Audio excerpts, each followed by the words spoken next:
Harry Potter கதை மூலம் உலகையே புரட்டி போட்ட நாவலாசிரியர், திரைக்கதை எழுத்தாளர், தயாரிப்பாளரான ஜே.கே. ரவுலிங்கோட கதையை தான் இன்னைக்கு நம்ம பார்க்க போறோம். வாங்க வீடியோக்குள்ள போகலாம். ஒரு எழுத்தாளருக்கு தான் எழுதும் கதை தான் ஒரு குழந்தை.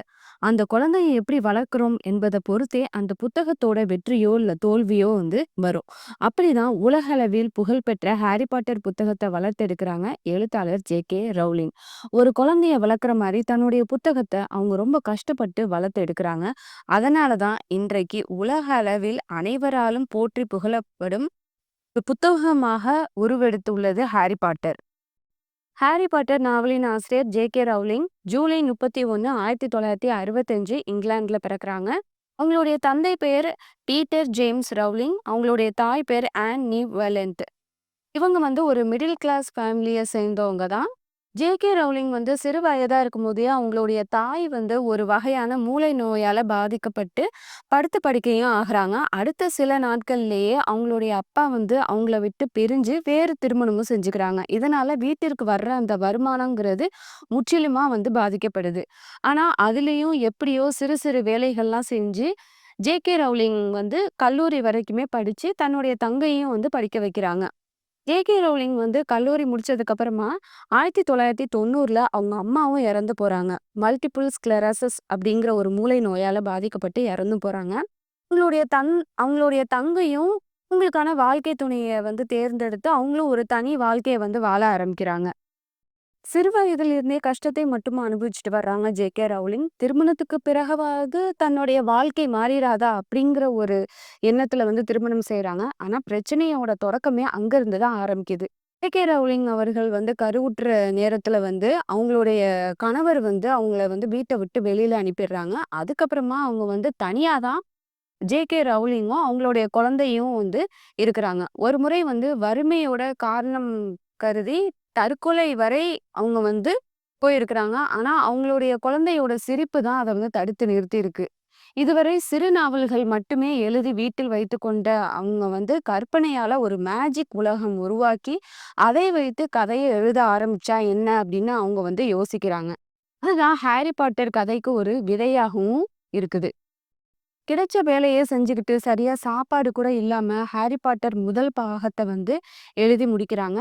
வேலைக்கு செல்லும் நேரங்களை தவிர்த்து மீதி இருக்கிற நேரங்கள் எல்லாம் தூங்காம எழுதவும் ஆரம்பிக்கிறாங்க. ஒரு வழியா ரவுலிங் ஹாரி பாட்டரோட முதல் பாகத்தை எழுதி முடிக்கிறாங்க. இங்கிலாந்துல இருந்த முக்கால்வாசி புத்தக பதிப்பகத்துக்கு போய் தன்னுடைய கதையை சொல்லி வெளியிடுறதுக்கு முயற்சியும் செஞ்சிருக்கிறாங்க. ஆனா 12 முறை அவங்களுடைய அந்த ஹாரி பாட்டர் புத்தகம் நிராகரிக்கவும் படுது.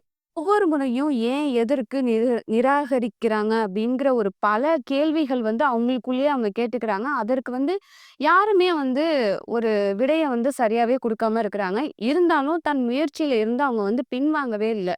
அந்த நேரத்துல தான் ஜே.கே. ரவுலிங் அவர்கள் ஹாரி பாட்டர் கதையை எடுத்துக்கிட்டு ப்ளூம்ஸ் பர்க் பப்ளிஷிங் புத்தக வெளியீட்டு நிறுவனத்திற்கு போறாங்க. அந்த நிறுவனத்தின் தலைமை நிறுவனர் இந்த கதை ஒரு குழந்தைகளுக்கானது. அதனால இந்த புத்தகத்தை என்னுடைய குழந்தைகிட்ட கொடுத்து படிக்க சொல்றேன் அப்படின்னு சொல்றாரு. ஹாரி பாட்டர் படித்து முடித்த அந்த நிறுவனரோட குழந்தை அடுத்த பாகம் எப்போது வரும் என அடம்பிடிக்கவும் ஆரம்பிச்சிருக்கு. அதுவே ஹாரி பாட்டர் கதை இந்த உலகம் முழுவதும் பிரபலமாக முதல் காரணமா அமையுது.